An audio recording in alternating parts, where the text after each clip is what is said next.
What's up, guys? Team Survival here.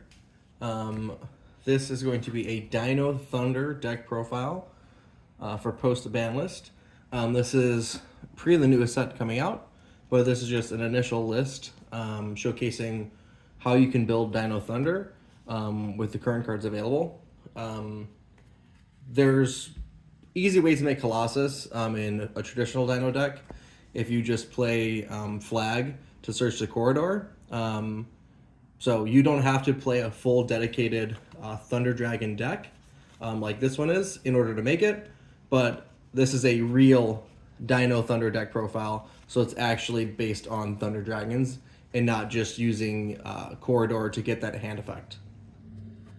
It is a 45 to 46 card deck that focuses on being able to break a board and not playing hand traps. The format might shift away from being just that. I think board breakers have a lot more potential than they did in the past, given that the negates are kind of gone.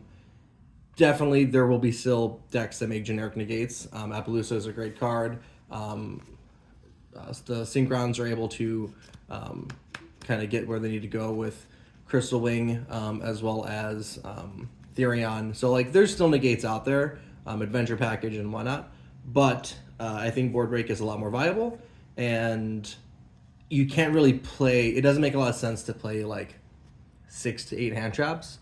So you're better off playing cards like Super Poly or whatnot to try and still complement you going first, but also allow you to go second. So 3 Ovi. This is to dump Overtex or either search, Misk, or Baby, depending on what you've drawn. 2 of Armageddon Knight. Just came back to 2.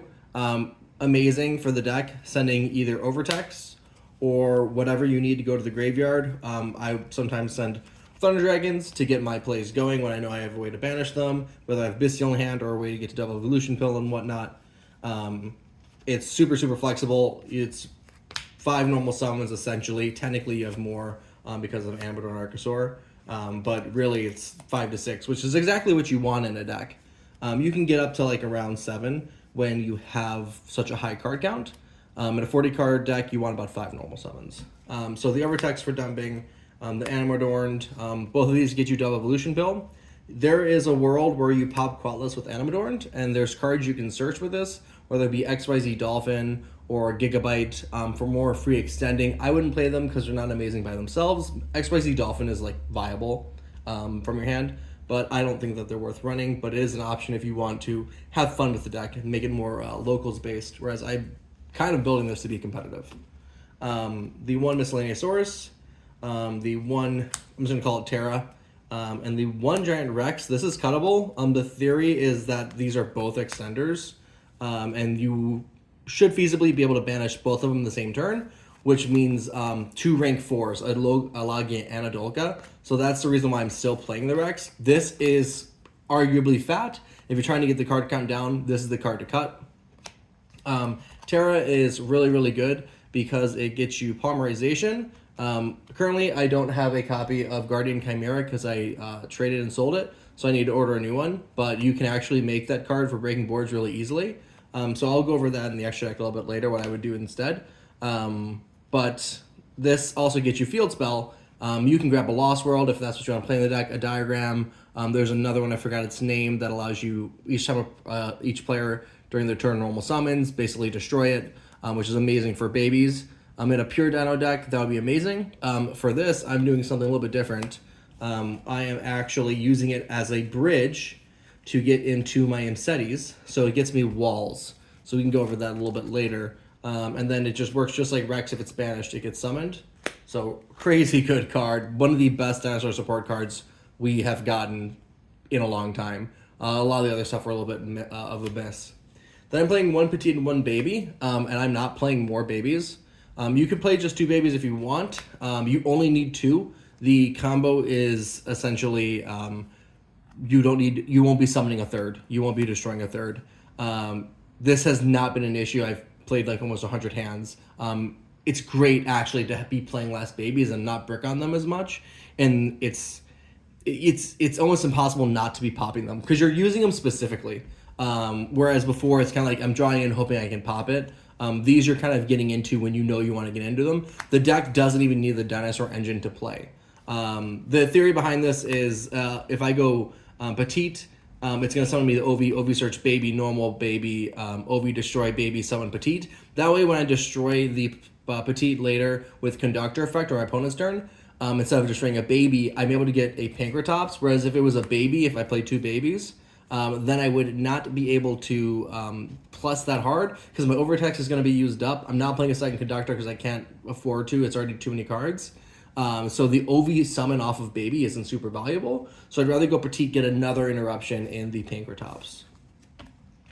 One UCT, two Pankratops. These are just really good cards. Dinosaurs, great part of the board break strategy.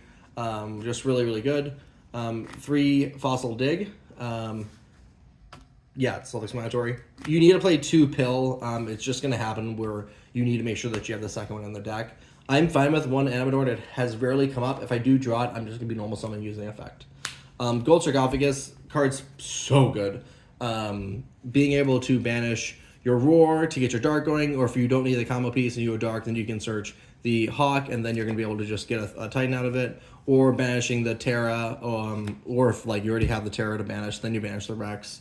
It just gets things going for the deck. Super powerful card. I would love to see this come at more than one. Then the one Corridor. There are definitely worlds where you can play three of this. You can play three flag, one Protoss in this.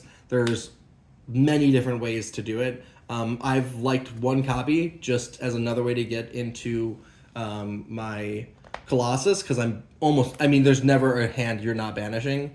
But also it's just a great extender to help you make cards like Little Knight or Dweller or four material Appaloosa. So definitely gonna play it in some way, shape, or form. Right now it's just the one copy. Then two Roar, two Dark, and one Hawk. We don't want to break up too much on this, so it's super important not to overplay the Thunder Dragons. So two copies of each perform exactly what their function is. Roar is going to be able to get banished to get you Dark. When you link it with Dark, typically going to a Little Knight, you're going to get the Hawk, then you Hawk back the Roar, then you turn that Roar into a Colossus. Dark is really good also during your opponent's turn. To get him into the graveyard, just discard him, search the other one. Then you have a card to banish to then search your Hawk during your turn. So there's just a lot of great ways to play it. Roar, you discard him to add back one of your banished, or I think in the graveyard, Thunder Dragons. I'm not going to read it right now. So they're just great. They facilitate plays, extensions, and they're not really a brick. They're just going to get us into our Colossus extremely easy. Three Lure of Darkness in a dinosaur deck. I know how crazy that sounds. We're playing a ton of Darks. It never doesn't hit. It's amazing with Thunder Dragons. It's amazing at getting through cards. In such a high card count deck, it does exactly what I need it to do. It's fine. If I have Armageddon Knight and I have Overraptor, they're essentially the same card, so I'll get rid of one of them. Super, super nice. I love that the deck's able to play it. Polymerization, not gonna lie, sometimes it's just a great discard fodder for Mseti or the spell. You don't always need to go for the Terra. So yeah, it's just really good card value to be able to search this off the Terra and then potentially just have more materials to discard so you can make that rank 8. One Magnamut, two Druid's Worm. Amazing because we're very good at dumping cards into the graveyard with this deck, as you can see. And then it just helps trigger off your Thunder Dragons. Like I brought up just moments ago, you can discard Dark, search another Dark during your opponent's turn, and then you can banish your own Dark with your Bestials to get its effect triggered during your turn, which is absolutely amazing. So super, super nice. Yeah, they're just also really good cards by themselves, and they help facilitate going second as well as going first. So that's kind of the theme of the cards that we're playing. The only card that doesn't quite do that would be the Pankratops. But he's great at going second, and he can be played going first. He's a dinosaur. He is fodder. 3 Mseti. Yeah, this is so good for the deck. It helps you just put cards in the graveyard. When you already know you're going to be banishing with Double Evolution Pill, it's just free because the card you send with this is what you're going to banish, and hopefully it's a roar or something along those lines, because then you're going to plus off of it. So you just plus, plus, plus, and you end up making these disgustingly massive boards that are like a Conductor with a Colossus, Fornigate Appaloosa, or a Little Knight with a, God, what's his name? Photon Lord, or Fenrir with something else, either a Dolka or a Lagia. These boards you can put up, I'm not going to lie, you're basically left typically with a Super Poly and a card in hand, plus like 5-6 points of interruption, or a Bestial in hand and like 4 to 5 points of interruption, which is really good. But if you get hit by a card like Dark Ruler, you are in trouble. But the deck can insulate. The fact that we can get to Photon Lord and insulate against Nibiru is really nice. And most of our main lines go for the Little Knight, and then you're going to banish if you try to get Nibiru, dodging that, which is really good. So the deck plays through Nibiru extremely well, which I think is going to be super valuable. Definitely the best hand trap right out the gate is going to be Nibiru if you're going to Y6 Raleigh. Make sure you have 3 in your main deck, you've got your thrusts, and you've got your triple tactics. Taking cards is going to be insanely good. But yeah, Imseti is amazing. One Happy, one of the Tomb, and then the one Sarcophagus. Again, we can naturally bridge into this engine with the Terra. It's absolutely insane. This is not on attribute or type. There is a Wing Beast, which is Damatef, but I hate that card. It's so bad, and it's an Earth, but it is searchable potentially. I actually don't know if Archosaur has to destroy the same level, but anyways, Happy's just a really good card. You could make a... Damatef is... I was thinking Kabesanef is Wing Beast. Damatef is a beast. Regardless, you could play Damatef if you didn't want to play this. And these are really good for extending or also making your rank 8s.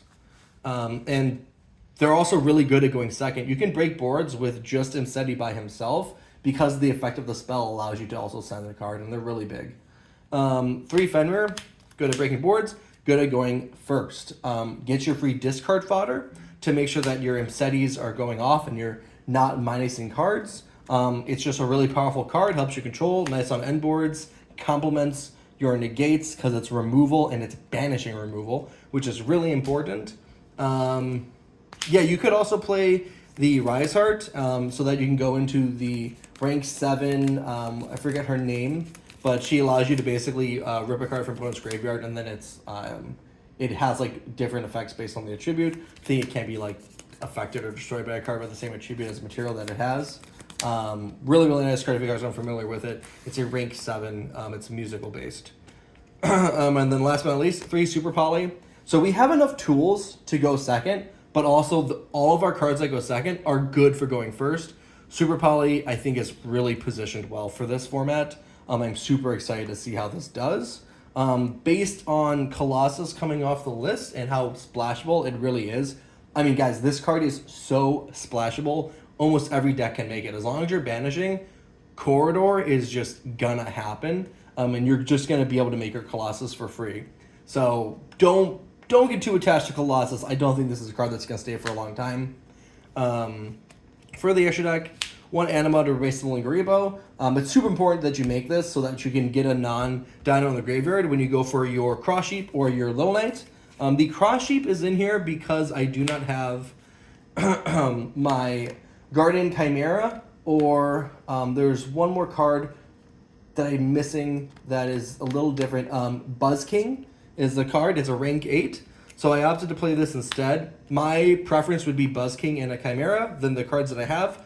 Unfortunately, those aren't here yet, so this is what I'm playing. But guys, if you can't afford those cards, you don't have access to those cards, and you have access to the cards I'm showing you, either one is perfectly fine. It is preference. The deck functions exactly the same.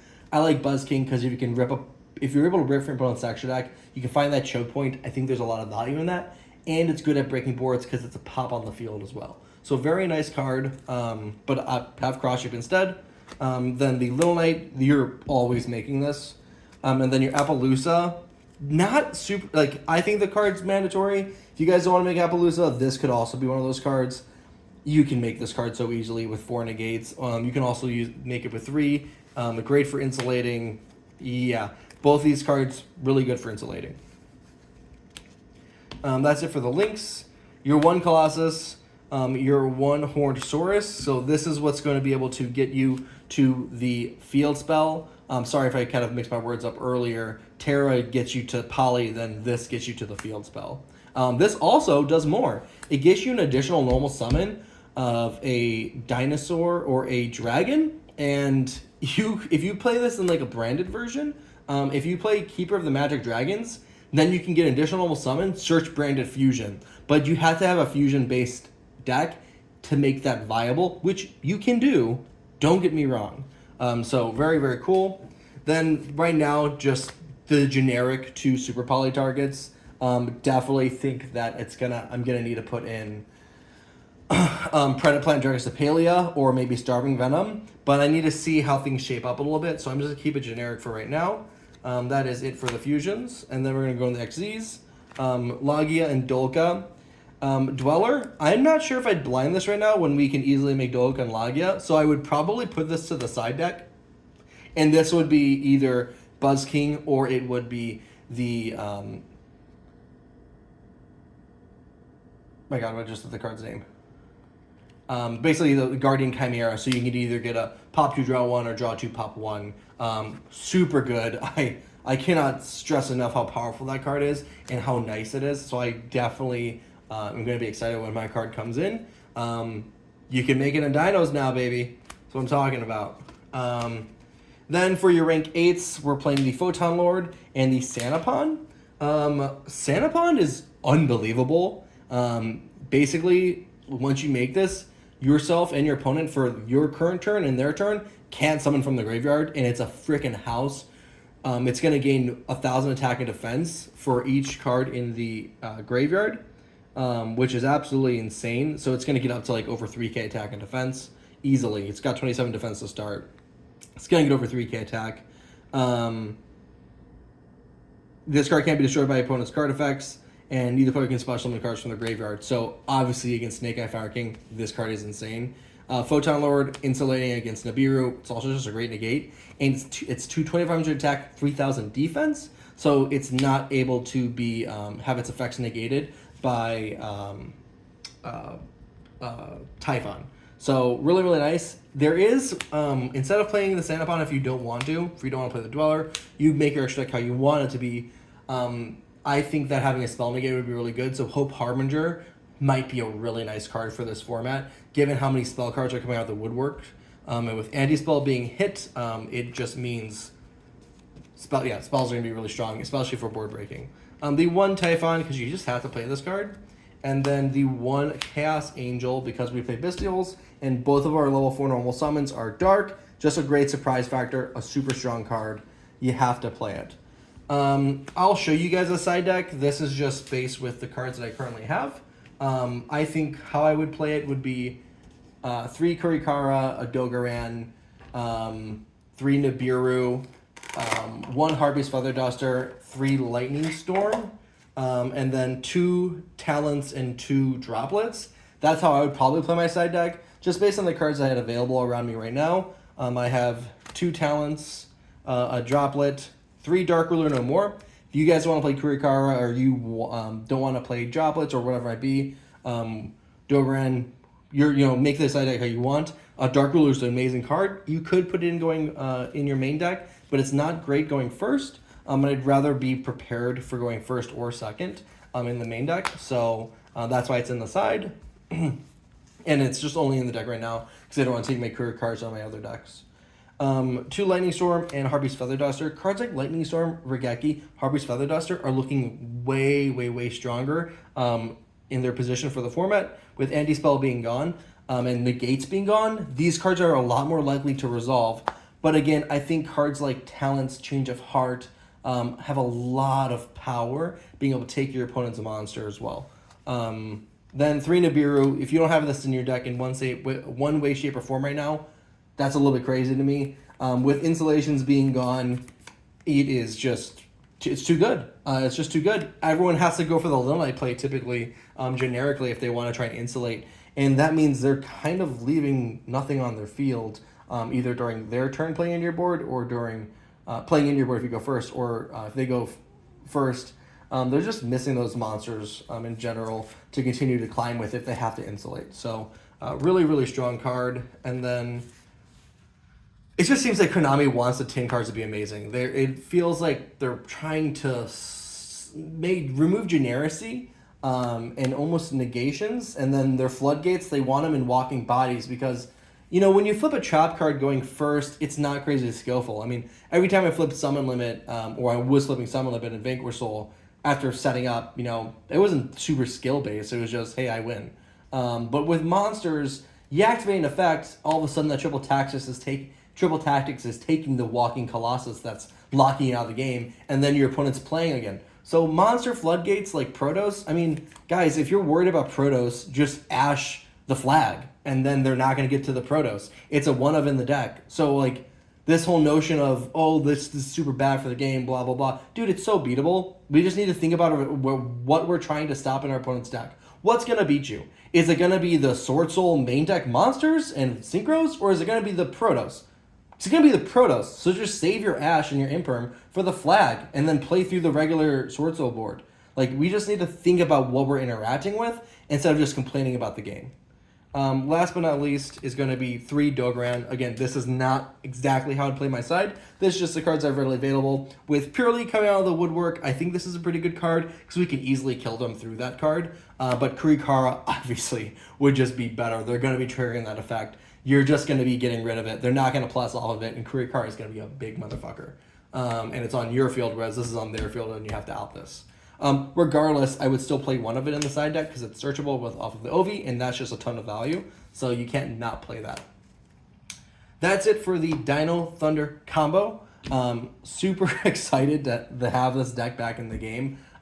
Is it the best version of Thunder Dragon? Probably not. Bestial, Thunder Dragon, you know, Dragon Link, or whatever you want to call it, probably the best version. Really high card count. Gonna take advantage of the Dispatter, which is amazing generic card. Gonna take advantage of the level 2 synchro card to make Dispatter and just get free resources and use Imseti really well. But regardless, for a true Dinothunder deck profile, I'm super excited to have this back in the game because I love dinosaurs, and this was a deck that I used to play religiously in 2019 back in the triangle format. Of Sky Striker, Thunder Dragons, and Orchist. So it's funny that like two of those decks are going to be able to play the Imseti line. Regardless, thank you for watching the profile. I really hope this deck inspires you to build your own version of it. I hope that you were able to take away some information on how you can still make Colossus without having to actually play the Thunder Dragon cards. QB pitch, search flag. There you go. If you can make a generic Synchro 4, any deck can access it, but just in general, having the corridor for extending, having the Chaos cards, don't forget that Chaos Space is able to search the corridor, because it's not, I might be wrong about that, it can search the Wyvern Buster or whatever. Regardless, Chaos cards would be really good with Thunder Dragons and whatnot. So, peace. Have a good one.